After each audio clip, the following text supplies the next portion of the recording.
The Memphis Grizzlies switched some things up lately. They had a player-led practice before the first home win of the season on Wednesday, but the vibes after that practice were good. But can it lead to a regular season turnaround right when this team needs it most? We got to talk about that right here, coming up on Locked On Grizzlies. You are Locked On Grizzlies, your daily Memphis Grizzlies podcast, part of the Locked On Podcast Network, your team every day.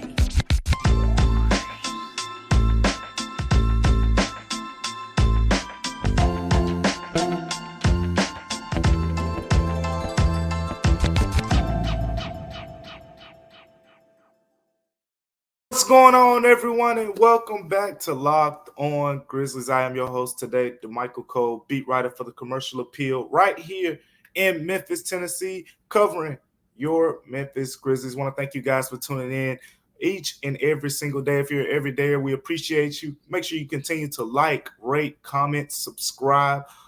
Everywhere you can get Locked On Grizzlies. Remember, that's Google Podcasts, Apple Podcasts, Spotify, Stitcher, wherever you want to listen, wherever you want to watch. Locked On Grizzlies is there. Today's episode is brought to you by Gametime. Download the Gametime app right now, create an account, and use the code Locked On NBA for $20 first purchase. Again, that's Locked On NBA for $20 off your first purchase. Well, it's been an interesting week for the Memphis Grizzlies coming up to this point. Joe Mullinax, my co-host, who's not joining me today, did a great job recapping the game, the win against the Utah Jazz on Wednesday. Some two big games coming up this weekend. We'll talk about them later on in the episode on today. But before we get to those games, we gotta kind of check the fervor, right? The temperature with the team. And I think I have some good stuff for you guys on today because if you follow my coverage at thecommercialappeal.com, you've probably already read what I wrote about this. But this is kind of, giving you guys an inside look at a recent player-led practice. So that's what we're going to lead the show off to today. We're going to talk about some starting lineup changes in our second segment. Then we're going to preview the Mavericks and the Suns game before we leave here on today. But getting to the top of the show, right? The player-led practice was a big deal. If you haven't heard about it, here's kind of a glimpse into what happened, and then we'll get into the details. Basically, Tuesday's practice came after the recent comments from Marcus Smart, Derrick Rose. Remember, Derrick Rose said this team has to communicate better. Marcus Smart basically, challenged his teammates on the bench during the loss against the Suns. I think it was whoever it was who the Grizzlies lost to last Sunday. The Suns games was Derrick Rose, and then the next game it was Marcus Smart on that Sunday. So basically, what happened was the vets were frustrated. The vets got to the point where, look, we want to win, and you should want to win as much as us. Taylor Jenkins was a little bit frustrated. I think most of the players were kind of in agreement with the frustration. I asked the players about what Derrick Rose said. They all agreed to it. And it was the Minnesota Timberwolves game. That's who the game it was against when Marcus Smart kind of delivered his speech on the bench. So with all that being said, Tuesday's practice game. Monday, the Grizzlies had an individual day. Tuesday, they had practice. And on Tuesday, it was different. It was a different practice. The assistant coaches didn't really talk. You may say, well, what's different about that? Well, usually at Grizzlies practices, the assistant coaches are loud. They are active. They are, the Grizzlies assistant coaches pretty much prioritize certain position groupings, and they're loud. They're loud and active. They were quiet. They sat back and said, we're not going to say anything. We're going to let the players do all the talking. Who talked that practice? It was Taylor Jenkins. It was the players who were on the floor. It was the players who weren't on the floor during the groupings. It was the players who weren't even in. The Marcus Smarts who are injured. The Xavier Tillmans. The Luke Kennards. It was everyone. It was an all-in group effort. And the point of this kind of player-led practice was this team has to communicate better. And it led to a win. It led to one of the Grizzlies' best defensive performances of the season. Now let's get a little bit deeper into it. because I kind of want to debunk a couple narratives, and then I want to add on a little bit to what we've learned from that. Let's debunk one of these things that I'm hearing a little bit.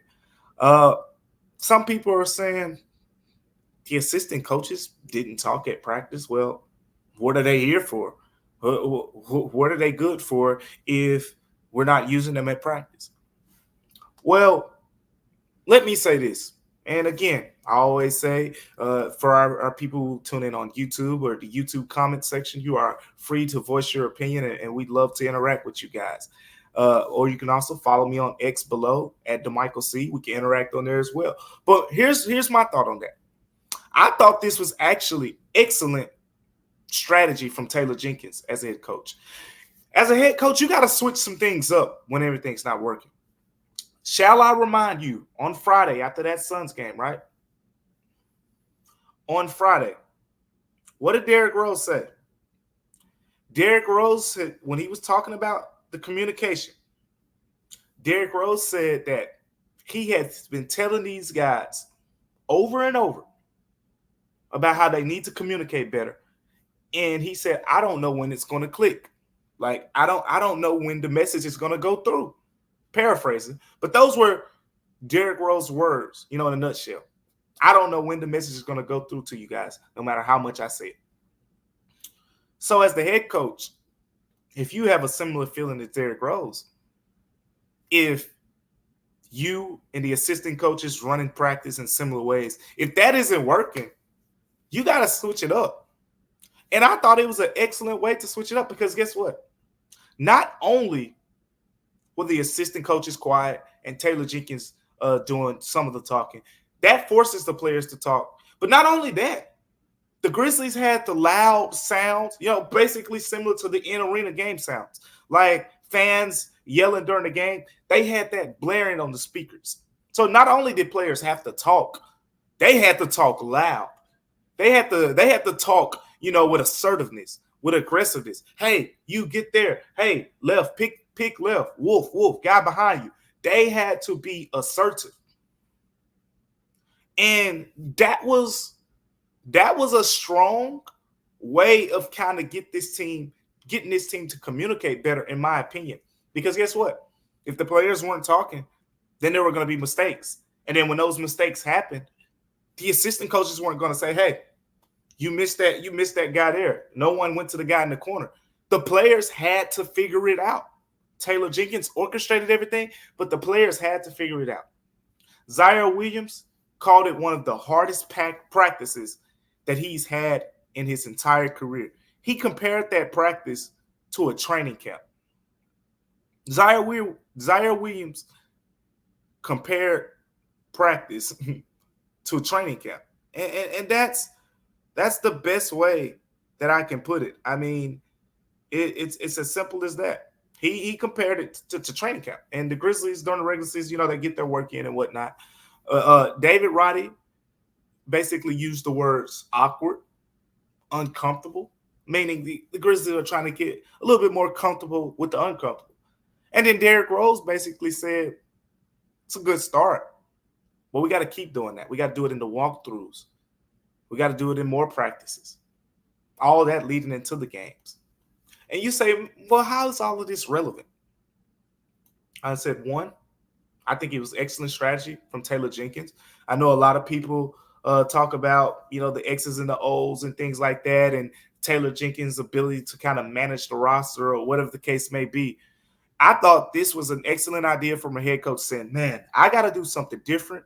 How can I get my team to communicate better? Because clearly that's one of our weaknesses. And not only is it one of our weaknesses, it's one of our easily most correctable weaknesses. The rebounding issues, the shooting issues, you probably can't improve them too much more based on the current construct of the roster with all the injuries and whatnot.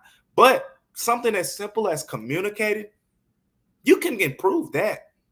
And that's something you should emphasize. So he said, okay, assistant coaches, you sit back. I'm not going to say too much, but I'm going to orchestrate the practice. We're going to let these guys figure it out. Not just figure it out. They're going to have to say, hey, they're going to have to hold each other accountable. They're going to have to call each other out. and that can translate to games. That's kind of what it did in that last game against the Jazz. So now we got to see where they'll go from here. That's why these next couple games, that's one of the reasons these next couple games are important, because the Grizzlies are coming off arguably their best defensive performance of the season. And if you noticed in that Jazz game, talent aside, not thinking about them missing Lauri Markkanen and whatnot, but talent aside, the Jazz basically didn't get as many open shots, or in Grizzlies terms, the Grizzlies didn't have as many defensive breakdowns in this game as some of the previous ones. So it's a strong start. I like the idea of the player-led practice. Taylor Jenkins said it was supposed to set a tone. So far, it has. We'll see what happens from here and where the Grizzlies go from here. Speaking of where the Grizzlies go from here, Derrick Rose was one of two players recently added to the starting lineup. What does that mean for the Memphis Grizzlies? We're going to talk about that coming up next on Locked On Grizzlies. But before we get to that, I got to talk to you about Gametime, because Gametime right now, go download the Gametime app today. Because, man, let me tell you guys a story. Give you guys a real quick story here about Gametime with me. I've been hearing all these people talk to me. Hey, when is Ja's first home game? When is Ja Morant's first home game? Ja Morant's first home game will potentially be December 21st against the Indiana Pacers. Everyone's trying to get tickets. Everyone is reaching out. Oh, how do I get tickets to the game? Blah, blah, blah, blah, blah. But guess what? Go download the Gametime app today. Because if you don't have the Gametime app today, not only can you get tickets like you can at other places, but you can use the code LOCKEDONNBA and you can get $20 off your ticket purchase. Look, man, if you want to get $20 off a ticket purchase, I can't think of a better time right now for Grizzlies fans to do it. Damn. Ja Morant's potential debut against Tyrese Halliburton and the Indiana Pacers, a terrific point guard matchup. The Gametime app right now is the place for you to go to get those great ticket experience. Let me tell you a little bit more. Last minute tickets, flash deals, zone deals. They're easy to find, and the tickets are easy to buy. And guess what? You get the view from all seats in the arena. So if you're saying, hey, what does section 200 look like in this arena? What is section 100? What are the courtside seats? What are the highest seats? The nosebleed seats look like? Gametime will give you the best view. And guess what? It's the lowest price guaranteed. Event cancellation protection and even a job loss protection is factored in as well. All you got to do right now is go download the Gametime app, create an account, and use the code LOCKEDONNBA for $20 off your first purchase. That's LOCKEDONNBA for $20 off your first purchase. And make sure you capitalize all those letters as well. Appreciate you guys for tuning in to Locked On Grizzlies on today. Coming up next, we got to talk about some starting lineup changes, so stay tuned for that. Welcome back to Locked On Grizzlies, everyone. I am Damichael Cole, beat writer for the Commercial Appeal right here in Memphis, Tennessee, the most beautiful land in the world. I want to thank you guys for tuning in each and every day with us. If you missed the first segment, we were talking about the player-led practice on Tuesday, leading into the game on Wednesday, the win on Wednesday, the first home win at that. So another key factor in that first home win, and Joe Mullen has talked about one of these guys recently. Really talked about both, but he talked about one a little bit more, and he talked about apologizing to Derrick Rose, because Joe's been giving Derrick Rose a hard time, right? He's old and blah blah blah. But guess what? Derrick Rose, he's got some of that shiftiness is still there. I mean, I told you guys before, I was talking to Desmond Bain in the locker room one day, and I said he's gonna make somebody fall real soon. And Des is like, yeah, man, he's out there yanking guys. And if you're watching the Grizzlies, Derrick Rose has not had a problem when it comes to things like getting to the rim. He has been terrific in that area. His ability to finish around the rim is not the same, but he's made up for it in other areas of his game. For example, if you go into Derrick Rose stats so far this season, he is shooting 47.4% from the field, 42% from three-point line, 49% on two-point field goals. And they say, okay, what's the relevance in those stats? The 49% on field goals is pretty much the most since the year he was one of the top candidates for Sixth Man of the Year. 42% on three-pointers right now is where he is. That would be a career high for Derrick Rose. He shot 40% in 2021. I think he shot 39% in 2020. So there is, like some relevance here to like, can he sustain this? He's shot close around these numbers in the latter part of his career as he's become, more of a shooter, averaging over 10 points, over 3 assists a game. We know he does not like turning the ball over, 1.2 turnovers per game right now as he kind of figure out, he's still learning these guys and whatnot. But the Derrick Rose and David Roddy additions, one, I think that was a good button to press for Taylor Jenkins. I was a little indifferent on the Santi Aldama move because, David Roddy replaced Santi. But let me tell you where it made sense. It made sense because the Grizzlies, now you put Santi on the bench, you get more bench scoring. I think with David Roddy and Santi Aldama, it's addition from the standpoint of Roddy enters the lineup. He's a better defender, better one-on-one defender. If you watch that Jazz game, what should have stood out to you on the defensive end as much as the team defense was David Roddy guarding Jordan Clarkson. That's one thing I like about David Roddy defensively. You can put him on the bigger guy. Like a game tonight, he's probably going to guard Luka. And we'll talk about that a little bit later. But he's probably going to get the Luka Doncic assignment in this game. And then he can guard the quicker, the shiftier guys like Jordan Clarkson. So David Roddy is a very versatile defender for the Grizzlies. And I think he shot the ball well in that last game. We'll see how, that continues to progress, how that continues to translate. I think it's going to be, some games he's going to shoot well, some games he's not going to shoot well. That's why you got to rely on the defense there. But Derrick Rose, his shooting is an addition because you got to think about who these guys are replacing in the lineup. Derrick Rose replaces Jacob Gilyard in the starting lineup. Not only in the starting lineup, but pretty much in the rotation. Jacob Gilyard didn't get rotation minutes in this last game, so Taylor Jenkins kind of shrinked the rotation a little bit. Remember, he says he's focusing on 9-man rotations now. I know we've seen 10 at a lot of times in recent years. I don't blame him for the way the roster is constructed right now. Again, with all these injuries, stick the 9, play your best 9, go with it.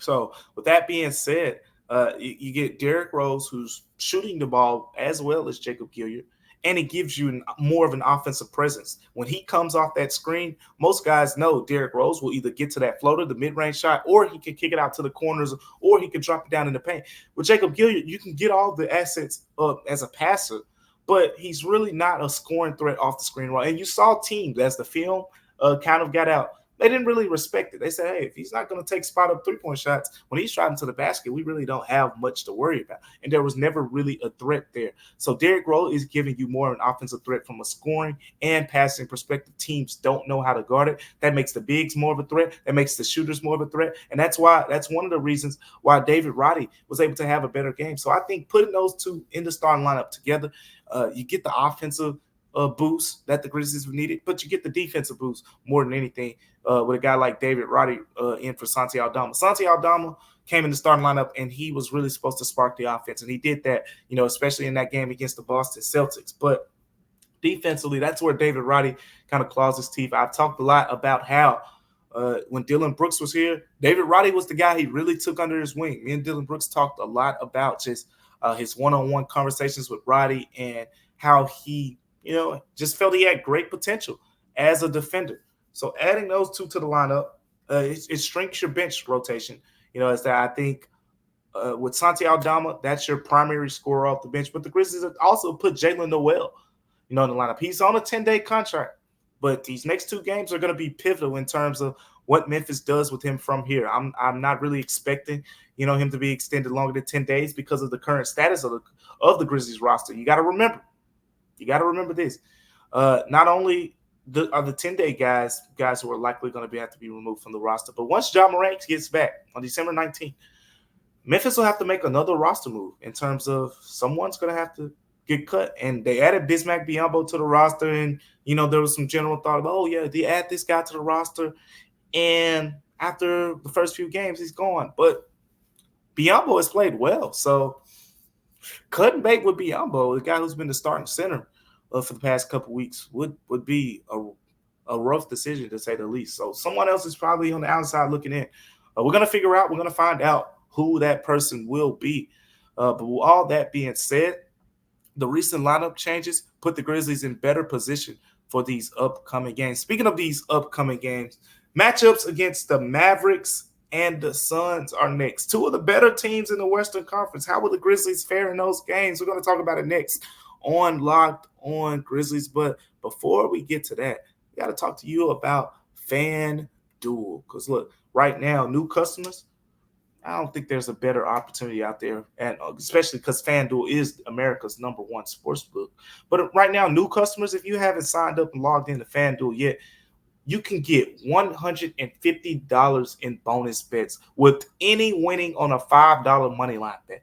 It's very simple. Let's take the Cowboys and Seahawks game from last night, for example. You would have bet $5 that the Cowboys would beat the Seahawks, which most of us probably expected. Even if you don't like the Cowboys, you expected them probably to beat the Seahawks. But $5 money line bet on the Cowboys, and guess what? You get $150 in bonus bets that you can utilize on FanDuel. Man, look, it's just not that many better offers out there than that. But FanDuel goes so much deeper than just a money line bet and things like that. There's so many ways and so many wide range of betting options, spreads, player props, over-unders, and much more. All you got to do is visit FanDuel.com/locked-on and kick off the NFL season. And not just the NFL season.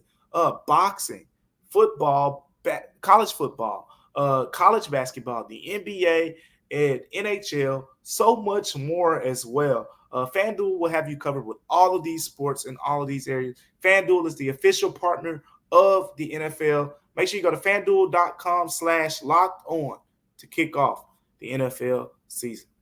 Coming up next on Locked On Grizzlies, we got to preview these upcoming games. They're going to be some tough ones, so stay tuned. Locked On Grizzlies. Welcome back to Locked On Grizzlies, everyone. My name is Damichael Cole, beat writer for the Commercial Appeal here in Memphis, Tennessee. I want to thank you guys for tuning in to Locked On Grizzlies today. If you're just now tuning in, we talked about the player-led practice at the top of the show.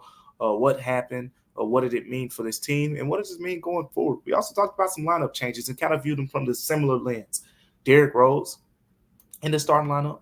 David Roddy in the starting lineup in place of Jacob Gilyard, in place of Santi Aldama. Recent rotation changes. Grizzlies playing 9 guys right now. In the last game, we just mentioned who the starters were, but in the last game, the 4 guys off the bench were Vince Williams, Santi Aldama, Jalen Noel, and the 4th guy, I think, was none other than the one and only Zaire Williams, the guy who has kind of taken a Dylan Brooks role as one of the more polarizing players in Grizzlies Nation. Some people still believe in Zaire Williams, and some of you kind of moved on. But with all that being said, we're not here to talk about Zaire Williams right now. We're here to talk about the Mavs and the Suns. 2 really tough opponents, 2 games that will take place on the road, and two real good chances for the Grizzlies to prove that that game against the Jazz wasn't really a fluke by any stretch of the imagination. So here's the thing. When you look at the Dallas Mavericks, right, that's who the Grizzlies will play tonight, 6:30, Bally Sports. Make sure you tune in there. But when you look at this Dallas Mavericks team, they're 5-2 at home, but they're 5-5 in their last 10 games. And defensively, they have issues. They have issues now, and that's kind of been their thing right now. They're 11-6 overall. I think they've had a defensive rating over 120 in close to half of those games. I think it's 6 or 7 games, 6 games where the Mavericks have had a defensive rating over 120, and their record in those games is 1-5. So defensive rating over 120, that's basically 120 points allowed per 100 possessions. And once the Mavs do that, they're pretty much toast. So it's the worst record, I think, amongst the teams with winning records in the NBA right now. This is a defense that the Grizzlies can potentially expose. We talk about how the Grizzlies have struggled offensively. So, I mean, that's easy for us to say because if you're on the Mavs side of things, you're basically saying, this Grizzlies offense, which is 29th in the NBA in scoring right now, is a great opportunity for our defense to get back on track. That's what you're saying if you're the Mavs side. So depends on what side of the coin you're looking at here. But With Derrick Rose in the lineup, David Roddy, if he continues to shoot the basketball well like he did in the last game, if you get a bench boost from Santi Aldama, Zaire Williams, Jalen Noel shot over in that last game, but I think, just a hunch, he'll shoot better going forward. So with all that factored in, this is a game where if the Grizzlies can kind of maybe replicate a little bit what they did against the Jazz defensively, it's going to be tough. But if you kind of just put together a decent defensive effort against this Mavs team, you got a chance. You got a chance, to say the least. Now the Grizzlies are, heavy underdogs in this game, and they should be. They're 4-13. The Mavs have been one of the better teams in the Western Conference, and not only that, they're 2.5 games out of first place. So they're 11-6. They have one of the best offenses in the NBA, led by Luka Doncic, led by Kyrie Irving, a terrific duo. I don't have to tell you how Grant Williams shot the basketball in the last game against the Grizzlies. Derrick Jones was another guy that shot well. Looking forward to seeing how the Grizzlies approach Derrick Jones in this game. And this is where we talk about Taylor Jenkins and the adjustments that he's made. This is what I want to see. Because after that game, I remember talking to Zaire Williams. Zaire Williams said, man, Derrick Jones probably won't make 5 3-pointers in a game, again. Like, that's something he hasn't done. So I'm expecting the Grizzlies to kind of do slow closeouts to Derrick Jones Jr. early in the game. But we'll see how that kind of materializes, if he makes 1, if he makes 2, if he makes 3. What I'm also trying to see is, if we saw it in that last game, Grant Williams was wide open. And he made threes. Those threes were results of defensive breakdowns. We just talked about the communication, right? The Grizzlies are trying to improve the communication. It's one thing to do it at home. Now can you do it on the road? Now can you do it, on the road in front of all those plans, in the Mavericks arena? That's the next step. And defensively, they're going to have to lock in. The Grizzlies will have to lock in order to win this game. I think that you throw David Roddy on the Luka Doncic, and you're going to have to throw potentially, Desmond Bane on the Kyrie Irving. And it's Luka and Kyrie. So you're picking your poison one way or another. But I think, Desmond Bane, like he says, he's always going to give the effort on defense. And David Roddy, it's the same way. He's going to give the effort. He's big enough. He's going to just have to watch for the craftiness that Luka plays with, because you get over aggressive against Luka, you're in foul trouble. And we saw that a lot, with Dylan Brooks, over the years in that matchup. So that'll be an interesting game. And then another game that'll be interesting will be that game against the Phoenix Suns. One thing that I'm interested to watch is Devin Booker's potential availability for that game. The Suns with Devin Booker and Kevin Durant have been really good. I think their record is 7-2 when those two guys play together. But one of those losses was a couple nights ago, and Devin Booker hurt his ankle in that game. He's listed as questionable for tonight's game for the Suns. I think they're playing the Denver Nuggets. So he's questionable for that game.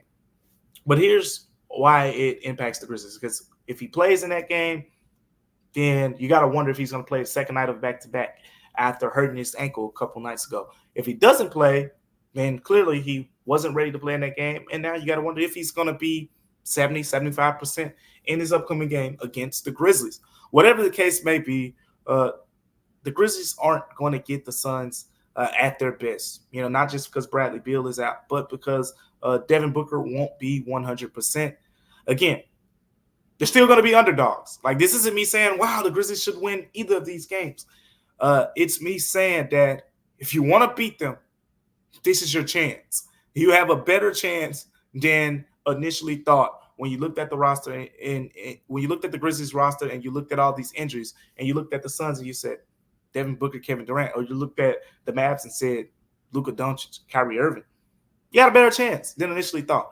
So both of those games will be interesting. Of course, we're going to break down those games after the weekend. I'm looking forward to seeing, more than anything, David Roddy defensively in these matchups. I think he has a chance to kind of, solidify himself in that starting small forward role right now until the Grizzlies get more guys back. Again, Taylor Jenkins is looking for continuity. He doesn't want to keep making all these lineup changes, but just the current state of the roster has kind of, forced his hand a little bit in that case. Thank you guys for tuning in to Locked On Grizzlies on today. Locked On, and don't forget about Locked On Sports Today, because Locked On has launched the first ever national sports 24/7 streaming channel on YouTube. Locked On Sports Today is here for you 24/7, covering the top sports stories of the day with the local experts of Locked On, plus our national shows covering every league. So you go tune in to Locked On Sports Today. You might see me on there. You might see Joe Mullinax. You're going to see Locked On Grizzlies. And you're going to see a bunch of other shows as well today on YouTube. So make sure you go subscribe,